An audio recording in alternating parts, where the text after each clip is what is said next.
एक धक्कादायक बातमी बीडमधून आहे। बीडमध्ये निवृत्त जवानाच्या कुटुंबाला बेदम मारहाण झाली आहे। मारहाणीमध्ये कुटुंबातील 5 जण गंभीररित्या जखमी झालेत।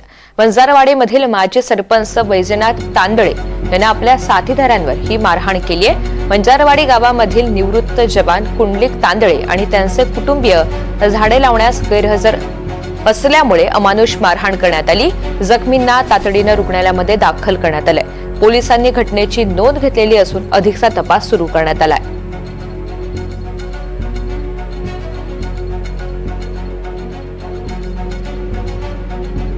तर या सगळ्या संदर्भात सामाजिक कार्यकर्त्या अंजली दमानिया यांनी काय प्रतिक्रिया दिली आपण पाहूयात।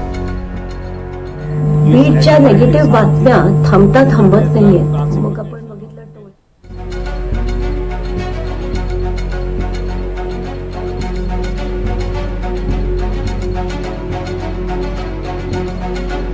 तर बीडमधून ही धक्कादायक बातमी आहे। निवृत्त जवानाच्या कुटुंबाला बेदम मारहाण झालेली आहे।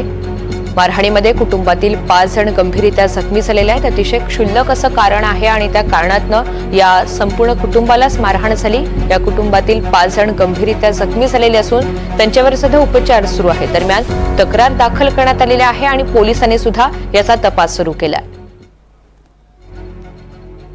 बीडच्या नेगेटिव्ह बातम्या थांबत नाहीयेत। मग आपण बघितलं टोळ्या असो, मारहाण असो, रोज नवीन बातमी येते।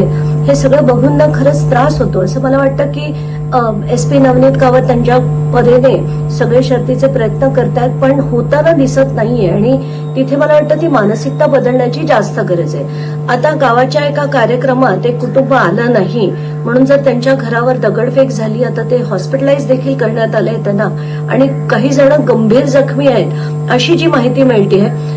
मला आता खरं तर या प्रकरणावर कितपत विश्वास ठेवावा हेच कळत नाहीये, कारण एका कार्यक्रमाला आले नाहीत म्हणून त्यांच्यावर इतकी मारहाण कोणी माजी सरपंच वगैरे करू शकतील असं मला वाटत नाहीये। पण जर हे असं खरं झालं असेल तर निंदा करावीशी वाटते की आता बाबांनो बास करा, आता चांगलं आपलेपणाने राहा, चांगले सुखाचे दिवस जरा तरी बीडला येऊ द्या असंच म्हणावं असं वाटतं आणि हे कुठेतरी आता सगळं थांबलं पाहिजे।